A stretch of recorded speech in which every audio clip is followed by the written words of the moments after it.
Arkadaşlar kanalıma hoş geldiniz. Ben Emrah. Bugün sizlerle birlikte yeni bir oyun oynuyoruz.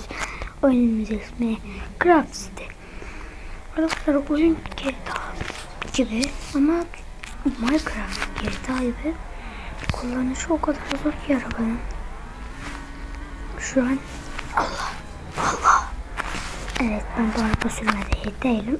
Araba zaten kendi kendine gidiyor.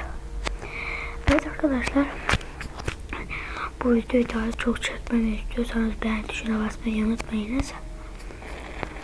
Minecraft en kısa zamanda gelecek. Şu an indiriliyordur umarım. Dur, alalım. Bekle.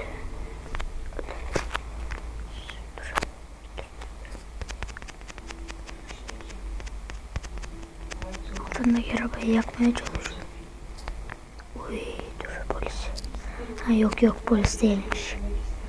Oğlum bu arabayı biniyorsan ben yoksa alacağım. Bilmiyorum. Sen kime ateş ediyordun?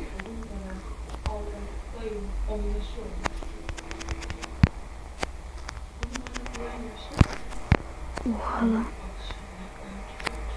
Bilebiliyoruz. Yay. Oho. Çok güzel. Allah. Sonra lan. Lan ne oldu? Patladı. Tövbe. Olsun, bu araba daha iyi.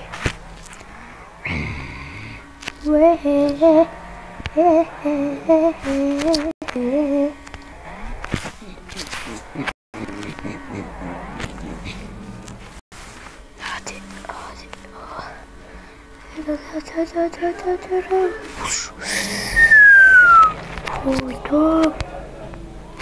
Koydum bir arkadaşlar, bu oyun çok saçma.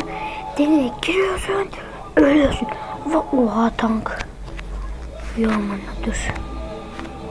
Şöyle resmi sikelim tank. Molotof alınca kurtu kaçtı. Kiliu öldü. Bakın şimdi, denize gireceğim, öleceğim. Bu kadar saçma bir oyun yok ya. Şöyle girelim hemen. Koşsana oğlum. Koş lan. Koş oğlum, koşsana lan. Hop. Bakın mal gibi öldüm. Gerizekalıyım ben ya. Ne diyorsun lan? Bitch diyor. Sensin bitch. Gerizekalı. Ben jandarmayım burada. İn lan. Göttüm. Burada bir araba olmalıydı. Lanet olsun. Pembe bir araba. Pembe rengini çok seviyorum. Evet arkadaşlar, bu seriye, bu oyuna devam etmemi istiyorsanız beğen tuşuna basmayın. Koydum trigger. Otur tak. Başka tank alırız. Arkadaşlar videonun sonuna gidelim. Abone olmayı unutmayın. Ucuz kaldı.